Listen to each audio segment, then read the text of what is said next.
Pedro, back here. Hey, what's up? Big week for you. Opportunity knocked, and you answered the door after Henry Cejudo was injured. What has the build to this one been like heading into Saturday, getting ready to fight Marlon Vera? Oh, it's a lot of expectation going to the fight. I felt great my last fight against Greece. Um, just got back in training right after my last fight. It was April, somewhere in the middle of April. I was training, and when I got a call from Sean to replace Cejudo 6 weeks in advance, I felt there was plenty of time to get ready for Cheeto. This is obviously a big card, and not only that, it's a big card for the bantamweight division with the title on the line in the main event. How much more important does it make a fight like this in your mind, knowing that you have a chance to set the table, so to speak, for the title fight? Yeah, all my fights speak for themselves. It's really important to also showcase that I'm still here strong. All my previous fights spoke for himself, and this is not a different one. It's the type of fight that it's gonna be a lot of eyes on us. Even though that better like that, right? It's gonna be a lot of eyes on us. It's a big card, a bantamweight title. It's gonna be displayed on that night, and I believe like an impressive victory over Cheeto is gonna even push me forward towards the goal. So let's see. Marlon's had a good run. He's coming off the tough loss to Corey Sandhagen. He hits really hard, super durable, much like yourself. Doesn't get finished really ever. This matchup just screams fun. It just screams a dogfight. Is that how you view this as well, that you two are just going to go in there and just kind of For beat the sure. brakes out of each other? For sure, just like that. We have probably the same amount of fights in UFC. We are like the most bantamweight fights that we have in the division. It's Marlon, it's Cheeto, and myself. Very durable guy. I don't think he never been finished in one of his fights. So myself too, I never been knocked out or finished in none of my fights. We both like to go and exchange and and bring like some type of like a dog fight, which nowadays a lot of people try to fight and play more safe. Cheeto and I, we are like don't give a fuck. We just go for war. A win here puts you in a good spot. And if Sean O'Malley beats Aljamain Sterling, and even if he doesn't, you guys got in there last year, you and Sean, the eye poke happened after you had a really good first round, and then there's some unfinished business there for sure. Is there a part of you that hopes Sean gets it done so that you can try to finish that business with the stakes as high as they could possibly be? Actually, a part of me want to fuck him up in a hotel, but the other part of me, as a father, a husband, and a believer, say no, don't do that. You're gonna get it yourself some way. I'm kidding. So it's definitely we're professionals, I know he does that too. Um, it is what it is. I'm not the guy that I sell my soul to the devil, so I can get more followers, sponsor, or money.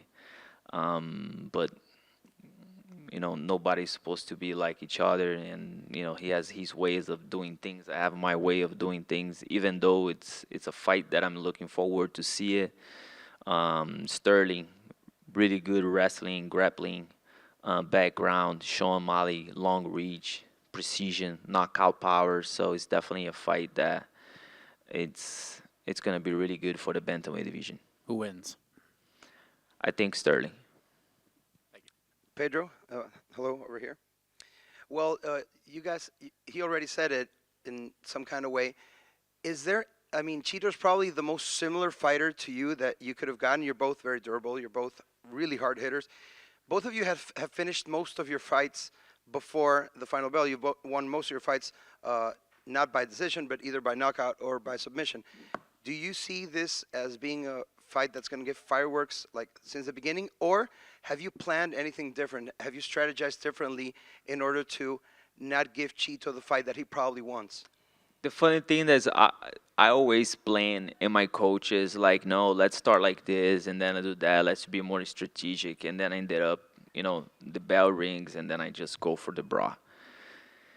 It's I think it's more part of my spirit, the warrior, the inside of me that like to go there and get business done quick. Even though some of my fights doesn't I don't get the finish. We're in the organization that we're fighting the best fighters in the world. But my strategy, my main goal is always to finish my opponents, no matter if it's a knockout or submission. Um, and I don't see this fight going in another direction. I'm gonna just push the button, press forward, and try to get the finish. Considering Cheeto was a top 4 fighter not more than a few months ago, and you're of course replacing a top fighter himself in Henry Cejudo, how big of an opportunity is this for you to get in the spotlights? Probably go up and rank a few places, especially considering that Aljo said this is probably his last fight at bantamweight, and that's definitely going to shake up the division. Yeah, let's see. So they they need to fight first, to see what's gonna hold for the future in that division. I'm focused only on my next fight Saturday night. And what was your other question? Sorry. How big of an opportunity is this for you, considering you're fighting a guy who was top 4? Oh, it's a great opportunity. Sean contacted us 6 weeks prior. I didn't even think twice. It's a big opportunity, a big fight, and that's what the type of fights that I like to be. And I'm never gonna walk away from a good fight. Thank you. Pedro, over to your left. You mentioned that you and Cheeto have both been top contenders in the division for a really long time. You guys haven't faced each other. How long has he been on your radar? Because I'm assuming you probably knew that this day was going to come. 100%. 100%. Cheeto and I, we fought same card many times in Brazil, in Vegas, in LA. And we have the similar style in some ways and a little bit different in other ways, even though we were going to winning a lot of fights and then lose some. We were always next to each other on the rankings. And then something that I always thought that the possibility of us fighting would be big. His last fight, Sanhagen kind of dominated that fight. Do you look at that fight at all and kind of have maybe a blueprint or something that you want to follow, saying, hey, if I do the same thing, I'll win the same way? Yeah.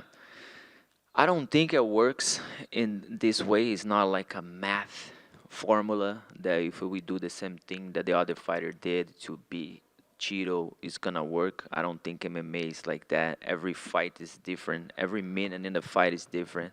Sanhagen has a little bit different style than I do. So I watched that fight. Something that I don't watch in many of my opponent's fights, but that was one of the fights that I wanted to see it just as a curiosity. And my last question is, we already mentioned the main event is in your weight class, where things have happened before, where things happened the week of the fight. Any chance you purposely weigh in at 135 in case something weird happens? I could. I don't see that happening. Cheeto is a professional guy. We always make weight. I was thinking more of something happens in the main event. I'm a professional, and if UFC say, something here and change, and we have to adapt, I will be able to adapt and to do whatever it takes. Good luck to you. Thank you. Pedro, right here. Obviously you had the fight with Sean O'Malley, and it ended prematurely, unfortunately. But what were some of your biggest takeaways, I guess, from his style, his fighting? Like when you got in the cage with him, just what were your takeaways from what he can do in there? Besides his bitch-ass hand open all the time in front of my face, he's pretty good. Has a good length. He was kind of like surprised the way that I was pressing him and not getting hit. The leg kicks, the high kicks, the pressure. And I believe I won the first round. Second one, and I didn't see the scorecards, anything like that. But besides all the immature stuff that he does on the internet, he's a good fighter, and if I get the opportunity to fight him again, I don't see why not. And obviously, but from your fight to the Peter Yan fight, did you see him improve? Like, did you notice anything? Have you looked at that tape at all? Yeah, even though I thought that he lost that fight, he impressed me on his skills. He's pretty tough and getting better every single fight. Thanks, Pedro.